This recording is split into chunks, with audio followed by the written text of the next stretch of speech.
అందరికీ నమస్కారం. ఈరోజు కథని రచించినది శ్రీగారు. రాజు వచ్చే వరకు అక్కడే కూర్చుంది కీర్తి. కాసేపటికి రాజు రావటంతో అతనికి భోజనం వడ్డించి తను పెట్టుకొని తింటుంది. రాజుకి పొలం మారటంతో అతని తలపై తడుతూ మంచినీళ్ళు తాగించింది. నెమ్మదిగా తిను, ఎందుకా కంగారు అంటుంది. మధ్యాహ్నం తినలేదు కదా, అందుకే గొంతు అడ్డుపడుతున్నట్టుంది అంటాడు రాజు. తినకుండా ఎవడు పస్తులుండమన్నాడు అంటుంది కీర్తి. మరేం చేయను, నువ్వు అలా దూరంగా ఉంటే నాకు కష్టంగా ఉంది అంటాడు. ముందు తిను, ఎప్పుడు చూడు అదే ఆలోచన అంటూ కీర్తి విసుక్కునేసరికి నవ్వుకుంటూ తింటున్నాడు. ఇద్దరూ తిన్న తర్వాత ప్లేట్స్ తీసేసి గదిలోకి వచ్చింది కీర్తి. రాజ్ కిందనే ఫోన్ మాట్లాడుతున్నాడు. దాంతో తనకేమీ తోచక గది నుంచి బయటికి వచ్చి అటు ఇటు తిరుగుతోంది. ఆ గదికి కొద్ది దూరంలో మరొక గది తలుపు ఓపెన్ చేసి కనిపించేసరికి ఏముందో చూద్దామని ఆ గదిలోకి వచ్చింది కీర్తి. లైట్స్ ఆన్ చేసి వెనక్కి తిరిగిన తనకి బెడ్కి అవతల గోడకి తగిలించిన ఫోటో ఫ్రేమ్ ఒకటి ఆకర్షించింది. దాన్ని చూస్తూ దగ్గరికొచ్చి నిలబడింది కీర్తి.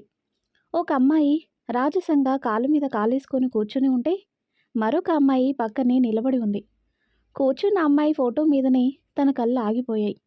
ఒక కంటితో దర్పాన్ని, మరో కంటితో రాజసాన్ని చూపిస్తూ చాలా హుందాగా ఉంది తను. పక్కనే నిలబడిన అమ్మాయి మొహం చాలా స్వచ్ఛంగా, అమాయకంగా కనిపిస్తుంది. ఎవరై ఉంటారు? ఈవిడలో కొద్దిగా రాజపోలికలు కనిపిస్తున్నాయి అనుకుంటూ బుగ్గ మీద వేలు పెట్టుకుని ఆలోచిస్తుంది తను.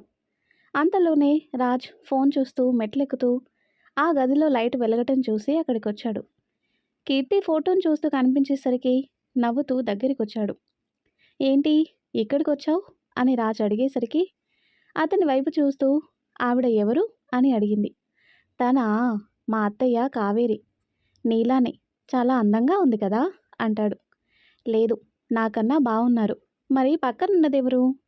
ఆవిడ ప్రశాంతి, మన రామయ్య తాత కూతురు. ఇద్దరు చిన్నప్పటి నుంచి కలిసి పెరిగారంట.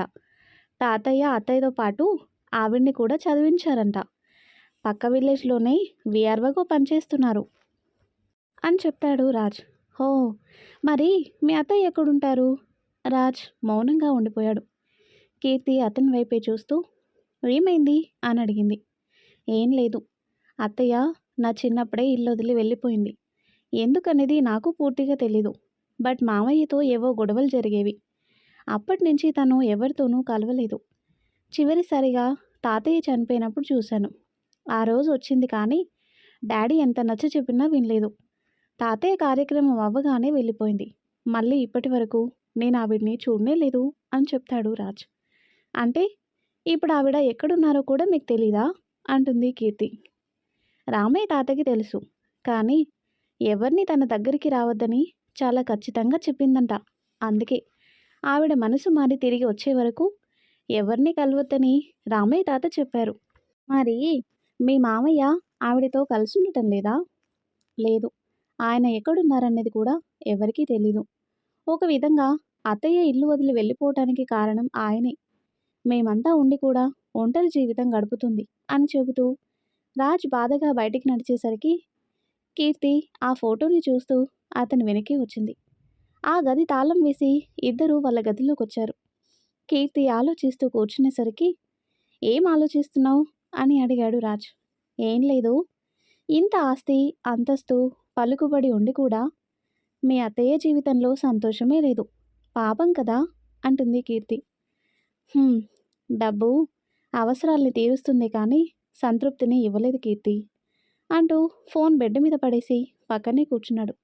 ఇంతలో అతని ఫోన్ రింగ్ అయింది. యథాలాపంగా ఫోన్ వైపు చూస్తున్న కీర్తికి అల్ట్రా మోడ్రన్గా ఉన్న ఒక ఆడమనిషి ఫోటో కనిపించేసరికి కోపంగా రాజు వైపు చూసింది. నీ రాజకార్యాలకి అంతే ఉండదా? సిగ్గులేదా? నీకంటే పెద్దదానిలా ఉంది అంటుంది కీర్తి. ఓయ్, తను మా అమ్మ. హా అంటూ అయోమయంగా ఫోన్ వైపు చూసింది. అప్పుడు కనిపించింది తనకి పైన మామ్ అని పేరు. నాలుగు ఖర్చుకుంటూ సారీ చెప్పింది. రాజ్ నవ్వుతూ తనని మాట్లాడొద్దని సైగ చేసి ఫోన్ లిఫ్ట్ చేశాడు. చెప్పు mom. Raj, how are you? I'm fine. ఎందుకు ఫోన్ చేశావు అంటాడు. అదేంటి నాన్న అలా అంటావు? నేను నీకు ఫోన్ చేయకూడదా? అంటే తమరు చాలా బిజీ కదా, ఇప్పుడు ఏ అవసరంతో చేశారా అని అంటాడు రాజ్. యా రాజ్, కొంచెం బిజీగానే ఉంటున్నా. యూనో, మిసెస్ కళా గారి కూతురు ఎవరో అనామకుడితో లేచిపోయిందంట. ఆ పిల్లని వెతికి పట్టుకొచ్చి నచ్చ చెప్పేసరికి, ఓ మై గాడ్, మ్యాటర్ బయటికి రాకుండా పోలీసులని మేనేజ్ చేసేసరికి హెడేక్ వచ్చిందనుకో. ఈ సోదంతా నాకెందుకు చెబుతున్నావు మామ్? అంటే నువ్వు ఇంటికొచ్చి దాదాపు 5 మంత్స్ అవుతుంది. నువ్వు కూడా ఇలాంటిది ఏదైనా చేస్తావేమో అని అంటుంది. మామ్, కోప్పడకు నాన్న. యూనో, సొసైటీలో రెస్పెక్ట్ అనేది చాలా ముఖ్యం. నీలాంటి డబ్బున్న వాళ్ళని మాయలో పడేయాలని చాలామంది అమ్మాయిలు తమ అందాలని ఎరగా వేస్తుంటారు. వాటికి లొంగిపోతే మన ప్రెస్టేజ్ పోతుంది రాజ్. అప్పుడు రాజ్, ఇక ఆపుతావా? నీకు నీ గొడవ తప్ప కొడుకు మనసు పట్టదు కదా అంటాడు. అది కాదు రాజ్, చూడు మమ్, నేనైతే ఆ కళ ఆంటీ కూతుర్లా లేచిపోను. సరాసరి పెళ్లి చేసుకొని తీసుకొచ్చి నీ ముందు నిలబెడతాను, అర్థమైందా అంటాడు. జోక్స్ చేయకురా, నాకు తెలుసు నా రాజ్ అలాంటి వాళ్ళ వైపు కన్నెత్తి కూడా చూడడని. సరేలే, నాకు పార్టీకి టైం అవుతుంది. టేక్ కేర్ నాన్న, అండ్ జాగ్రత్త. అలాంటి అమ్మాయిలు నీకు తగలొచ్చు. ఉంటాను అంటూ ఫోన్ కట్ చేసింది ఆవిడ. వెనక్కి తిరిగేసరికి రాజశేఖర్ కనిపించాడు తనకి. హాయ్ శేఖర్, ఇప్పుడేనా రావటం అంటూ అతని దగ్గరికి వచ్చి రాజ్తో మాట్లాడాను అంటుంది. విన్నానులే, వాడికి లేనిపోని ఐడియాలు ఇవ్వమాక. మన మీద పంతంతో అయినా అలాంటి అమ్మాయినే తీసుకొస్తాడు అంటాడు. హా, అలా కాదు శేఖర్, 5 మంత్స్ అవుతుంది కదా వాడింటికి వచ్చి. ఎప్పుడూ ఇన్ని రోజులు ఇంటికి రాకుండా లేడు. అందుకే నాకు డౌట్ వచ్చి ఫోన్ చేశాను. బట్ అలాంటిదేం లేదులే, వాడేదో ఎంజాయ్మెంట్ మూడ్లో ఉన్నాడు అంతే. సరే, నేను పార్టీకి వెళ్తున్నాను, నువ్వు భోజనం చేసి పడుకో అంటూ చెంప మీద ముద్దు పెట్టి వెళ్ళిపోయింది. ఆయన నిట్టూరుస్తూ గదిలోకి వెళ్ళిపోయాడు. రాజ్ అసహనంగా ఫోన్ విసిరేసేసరికి కీర్తి అతని వైపు చూసింది. చిరాగ్గా మొహం పెట్టి బెడ్ మీద వాలాడు. తల్లి ఫోన్ చేస్తే ఎవరైనా సంతోషపడతారు, కానీ వీడేంటి చిరాకు పడుతున్నాడు అనుకుంటూ, ఏమైంది అని అడిగింది కీర్తి. ఏం లేదులే, నువ్వు పడుకో అంటూ రాజ్ పక్కకి తిరిగిపోయేసరికి కీర్తి మరో పక్కకు పడుకొని ఆలోచనలో పడింది. ఫోన్లో ఆవిడ మాట్లాడింది వినిపించలేదు, కానీ రాజ్ ఆవిడతో చేసిన సంభాషణ విన్న తర్వాత ఏదో విషయంలో రాజుని హెచ్చరిస్తున్నట్టుగా తెలిసింది. మాట్లాడిన ఆ కాసేపట్లో ఒక్కసారి కూడా తిన్నావా అని అడిగినట్టు తనకు అనిపించలేదు. ఏమోలే, వాళ్ళ ఫ్యామిలీ మ్యాటర్ మనకెందుకు అనుకుంటూ కళ్ళు మూసుకుంది కీర్తి. ఆ తర్వాత కట్ చేస్తే ఉదయాన్నే పూజ చేసి కిచెన్లోకి వెళ్తున్న కీర్తికి బయట నుండి ఎవరో పిలిచినట్టు వినిపించడంతో డోర్ దగ్గరికి వచ్చి చూసింది. అంజీ నవ్వుతూ గుడ్ మార్నింగ్ మేడం అంటూనే తనని చూసి బిత్తరపోయాడు. మెడలో కొత్తగా చేరిన నల్ల పూసలతో వచ్చిన మార్పు వల్ల వెంటనే గుర్తించాడు అంజీ. బిత్తర చూపులు చూస్తూ నిలబడ్డ అంజీని చూసి, నా మొహంలో ఏమైనా కోతులాడుతున్నాయా? ఎందుకలా బిక్కమొహం వేశావు అంటుంది కీర్తి. అది ఆ తాళి అంటాడు. ఇదా, పోయి మీ సార్ని అడుగు, చెప్తాడు అంటూ కిచెన్లోకి వెళ్ళిపోయింది తను. అంజీ అయోమయంగా బుర్ర గోక్కుంటూ లోపలికి వచ్చాడు. కొంపదీసి సార్ ఈ పిల్లని పెళ్లి చేసుకున్నారా ఏంటి? అదే నిజమైతే నా కొంప కొల్లేరే. పెద్ద సారు నా ప్రాణాలు తీసేస్తారు. అసలు ఈయనెక్కడున్నారు అనుకుంటూ మెట్లెక్కుతూ పైకొచ్చాడు.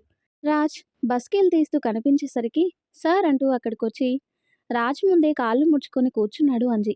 వచ్చేసావా, నీకోసమే వెయిట్ చేస్తున్నా అంటూ రాజ్ కూడా చెమటలు తుడుచుకుంటూ నేల మీద కూర్చున్నాడు. నా సంగతి తర్వాత, అసలు మీరేం చేశారు? పెద్దసారికి తెలిసిందంటే నన్ను షూట్ చేసి పడేస్తారు సార్. ఇప్పుడు ఏమైందిరా? ఏమవటం ఏంటండి? ఇక్కడికి తీసుకొచ్చి ఆ పిల్ల మెడలో తాళి కట్టేశారు. రేపు ఏదైనా తేడా వస్తే చిరిగి చాటయ్యేది నాకే.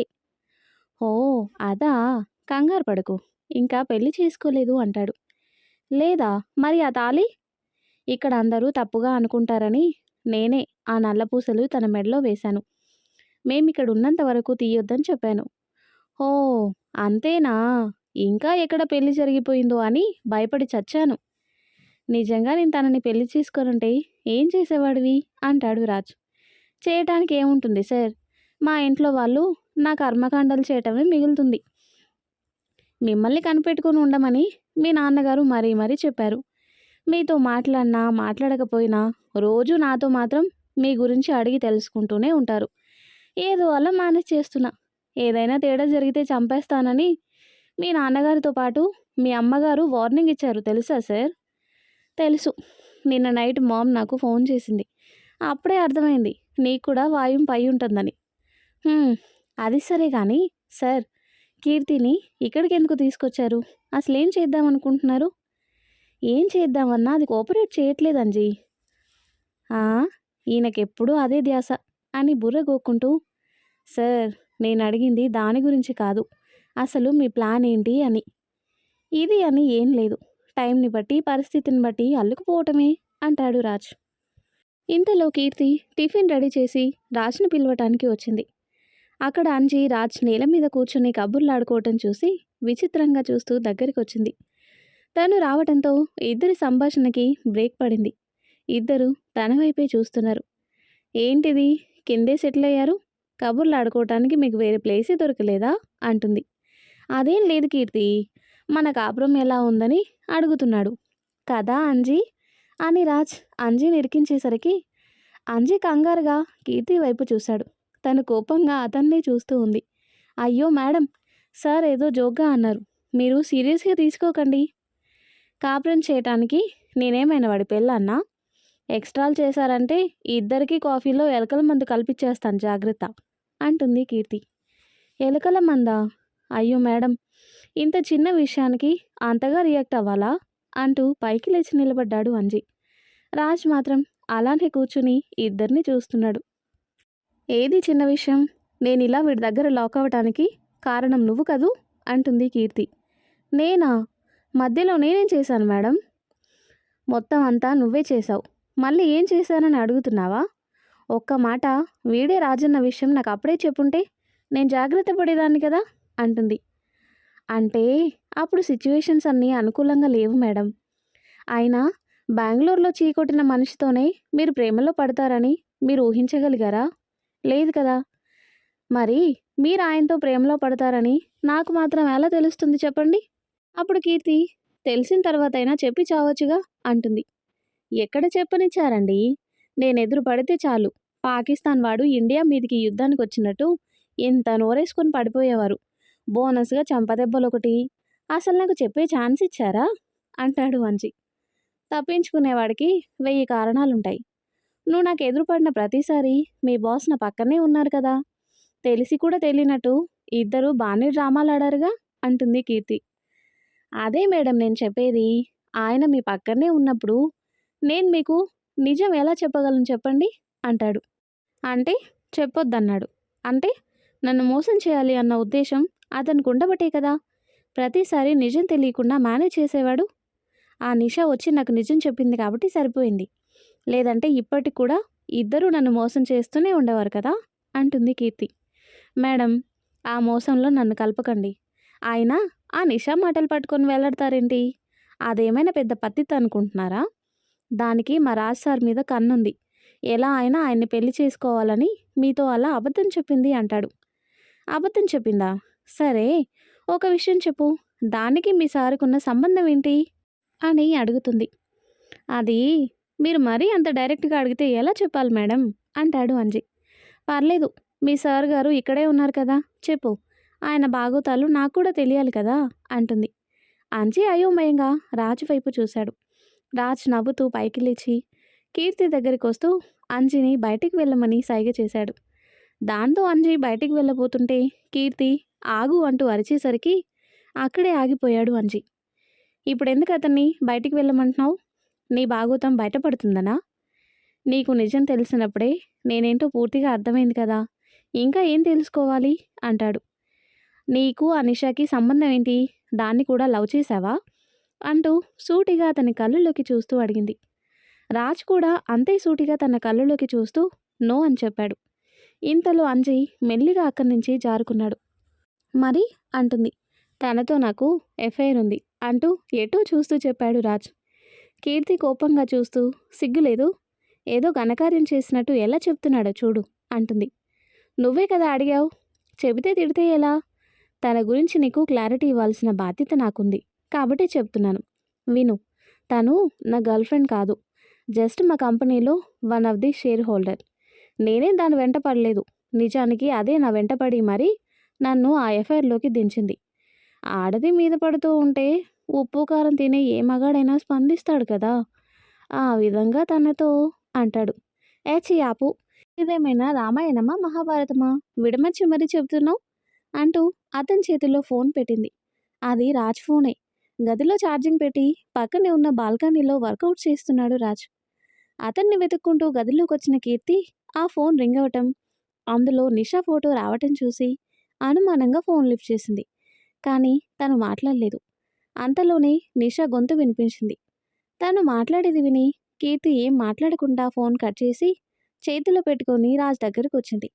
అంతలోనే ఇంత డిస్కషన్ పూర్తయ్యి రాజ్ నిషా గురించి చెప్పిన దాన్ని బట్టి, నిషా ఫోన్లో మాట్లాడిన దాన్ని బట్టి తనకి ఒక క్లారిటీ రావటంతో ఆ ఫోన్ అతని చేతికిచ్చేసి వెనుతిరిగింది. రాజ్ ఫోన్ వైపు చూసేసరికి లాస్ట్ కాల్ నిషాతో మాట్లాడినట్టుగా తెలియటంతో కంగారుగా కీర్తి వైపు చూశాడు. ఇదేం మాట్లాడిందో, ఈ తింగర్దేం అర్థం చేసుకుందో. నిషా, ఎందుకే ఇలా నా లైఫ్తో ఆడుకుంటావు? ఆ రోజు నువ్వు ఆఫర్ చేసినప్పుడే రిజెక్ట్ చేసి ఉండాల్సింది. తప్పు చేశాను. ఛా, ముందు ఇది కీర్తితో ఏం మాట్లాడిందో తెలుసుకోవాలి అనుకుంటూ కీర్తి అంటూ బయటికి వచ్చాడు. తను మెట్లు దిగుతూ స్నానం చేసిరా, టిఫిన్ చేద్దామని చెప్పి వెళ్ళిపోయింది కీర్తి. రాజు టెన్షన్ పట్టం చూసి దగ్గరకొచ్చాడు అంజీ. ఏమైంది సార్? నిషా ఫోన్ చేసింది అంజీ. అది కీర్తి లిఫ్ట్ చేసింది. మళ్ళీ ఏ పెంట పెట్టిందో. అలా టెన్షన్ పడే బదులు వెళ్ళి మేడం గారిని అడగచ్చు కదా సార్. అదే ఎలా అడగాలా అని అంటాడు రాజ్. "హ్మ్, ఒకసారి మీరిలా భయపడే ఆవిడ ముందు మోసగాడిలా నిలబడ్డారు. మళ్ళీ అలాంటి పరిస్థితి తెచ్చుకోకండి. ఏదైనా క్లారిటీగా ఇప్పుడే తేల్చుకోండి" అంటూ పక్కకి వెళ్ళిపోయాడు అంజీ. రాజ్ కాసేపు ఆలోచించి కీర్తి దగ్గరికి వచ్చాడు. డైనింగ్ టేబుల్ సర్దుతుంది తను. పక్కన నిలబడి కీర్తి అని పిలిచేసరికి అతని వైపు చూసింది. ఇంకా స్నానం చేయకుండా ఏం చేస్తున్నావు అంటుంది. అది తర్వాత, ముందు ఒక విషయం చెప్పు. నిషా నీతో ఏం మాట్లాడింది అని అడుగుతాడు. ఎప్పుడు మాట్లాడిన దాని గురించి అడుగుతున్నావు? ఈరోజు ఫోన్లో మాట్లాడిన విషయమా, లేక ఆ రోజు గుడిలో మాట్లాడిన విషయమా అంటుంది కీర్తి. ఈరోజు ఏం చెప్పింది అంటాడు. చాలానే చెప్పింది. మీ ఇద్దరి రాసలీలల గురించి అంటుంది కీర్తి. కీర్తి, నీకు ఆల్రెడీ తెలుసు. అవన్నీ ఎప్పుడో జరిగిపోయాయి. వాటిని నేను మార్చలేను అంటాడు. మార్చగలిగే తప్పులు కావులే అవి. ఇప్పుడు అనుకోనేం లాభం అంటుంది కీర్తి. అదేం చెప్పిందో చెప్పు అని రాజు అడిగేసరికి అతని వైపు చూసింది. ఇంతకీ నిషా ఏం మాట్లాడిందంటే, రాజ్, ప్లీజ్ రాజ్, నాతో మాట్లాడు. నువ్వు లేకపోతే నాకు పిచ్చెక్కినట్టుంది. సారీ, నువ్వెక్కడ నాకు దూరం అయిపోతావో అన్న భయంతో నువ్వు మోసగాడివని కీర్తికి నీ మీద చాడులు చెప్పాను. దానివల్ల నువ్వు నాకు శాశ్వతంగా దూరమైపోతావు అంటే నేను భరించలేను. ప్లీజ్ ఒక్కసారి కలుద్దాం. నీ టచ్ లేకపోతే నిజంగానే పిచ్చిదాన్ని అయిపోయేలా ఉన్నాను. ప్లీజ్ రాజ్ అని అంటుంది నిషా. రాజ్ నుదురు రుద్దుకుంటూ ఓరగా కీర్తి వైపు చూశాడు. తను మాత్రం చేతులు కట్టుకొని అతని వైపే చూస్తుంది. హీ అంటూ చిన్నగా స్మైల్ ఇచ్చి, ఇప్పటికైనా అర్థమైంది కదా అది చెప్పినవన్నీ అబద్ధాలని అంటాడు. బాగా అర్థమైంది. దానికి నీ టచ్ లేకపోతే పిచ్చి పట్టేంత పిచ్చెక్కించావని బాగా అర్థమైంది అంటుంది. ఓ, నువ్వు ఆ పాయింట్ పట్టుకున్నావా? సర్లే కానివ్వు. నీ క్లాస్ పూర్తయితే ఒంటితో పాటు నా మైండ్ని కూడా రిఫ్రెష్ చేసుకొని వస్తాను అంటాడు. ఆ ఒంటిని సబ్బుతో కడిగితే సరిపోదు అంటుంది. పోనీ డెటాల్తో కడగనా? డెటాల్ కాదురా, యాసిడ్ పోసినా దానికి పట్టిన మలినం వదలదు. చిచ్చి, నా కర్మ కాకపోతే అసలు నీ మాయలో ఎలా పడ్డానో కూడా నాకు అర్థం కావటం లేదు. ఏ శనిదేవతో నా నెత్తి మీదెక్కి నాట్యం చేసినట్టుంది అంటుంది కీర్తి. రాజ్ నవ్వుతూ తన చెయ్యి పట్టుకోబోతే దూరంగా జరిగింది తను. ముట్టుకోకు నన్ను, నిజంగానే యాసిడ్ పోసి తగలెట్టేస్తాను అంటుంది. అంత కోపం ఎందుకు బంగారం? అదంతా నిన్ను కలవక ముందని చెప్పాను కదా. ఇక నుంచి నిన్ను తప్ప ఇంకెవ్వరిని ముట్టుకోను, ప్రామిస్ అంటాడు. చంపేస్తాను నా మీద చెయ్యేసావంటే. చేయాల్సినవన్నీ చేసేసి ఇంకెప్పుడు చెయ్యను అంటే సరిపోతుందా? అయినా నా దగ్గర కొత్తగా దొరికేదేమీ లేదు. నువ్వంటే అంతలా పిచ్చెక్కిపోతుంది కదా, దాని దగ్గరికి పో అంటూ కోపంగా పక్కకి వెళ్ళిపోయింది కీర్తి. మరి ఆ తర్వాత ఏం జరుగుతుందో నెక్స్ట్ వీడియోలో తెలుసుకుందాం. ఎంతో ఇంట్రెస్టింగ్గా ఉండే ఈ స్టోరీ నెక్స్ట్ పార్ట్స్ కోసం ఈ వీడియో లైక్ చేసి మన ఛానల్ని తప్పకుండా సబ్స్క్రైబ్ చేయండి. Thanks for watching.